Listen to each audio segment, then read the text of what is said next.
our boys, my boy T Nitty, what's up, baby?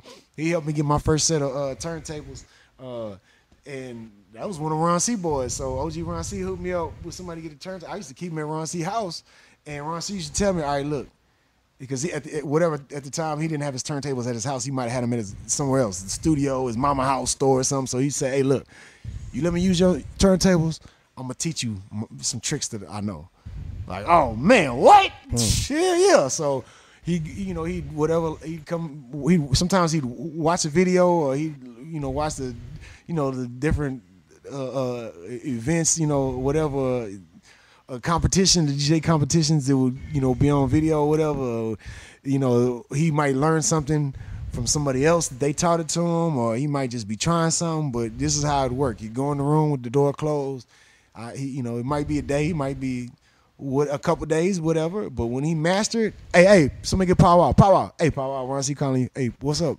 What's up, OG? Hey, watch, check this out. And he showed me what he did. And I'm, oh shit, all right, now you do it. Man, I'd fuck it up, mess the needle up, everything all heavy-handed. And he's like, oh, you got to work through it. You got to learn whatever he, show me ways to adjust. But a lot of it was, him just telling me, now you're not leaving until you master it too. And now I'm not putting you on another tape till you master, kind of shit, like give me incentives to practice it. And, that's how it would be. So I'd be in there just doing shit. And, man, it really was like I really, like, sometimes I can't even, like, relate that, OG Ron C has gone on to do like a kind of like a DJ Academy to Chop Stars, kind of like similar, kind of what he did for me.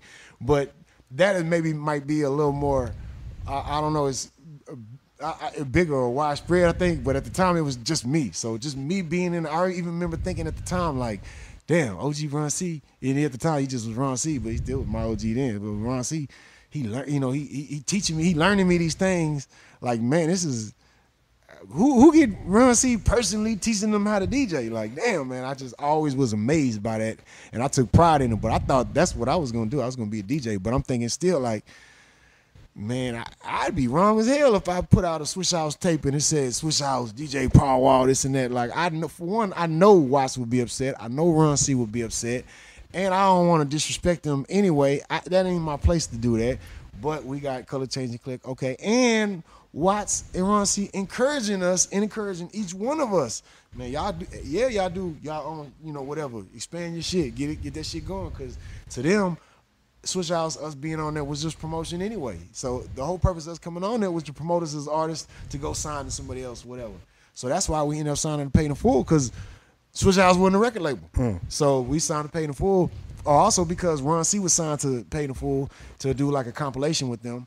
And then from there, it was just gonna be me. It was just gonna be me at the time, because Chamillionaire was either still signed to Hurt 'Em Bad and Frank Thomas.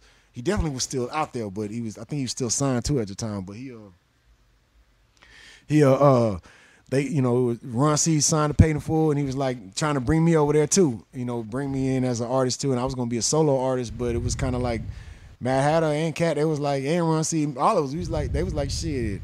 If Chameleon down too, I'd rather have both of y'all, and why not have both the group instead of just, yeah, we want you, but whatever. Anyway, so then we signed over there. And also, to be honest, at the time, we had some people that was like maybe trying to sign us, but they didn't respect us as artists. They was trying to ride the wave or make money off of us, or they didn't know what they was doing, or they was trying to sign us to shut us up or something along those lines. Not everybody, but the people, like most of the people that had the power to change our career in a positive way, they were already busy doing that with other artists. So we didn't really have an opportunity, other than Paid in Full. When Matt Hatter and Cat gave us the contracts, it wasn't really, too many other people giving us one.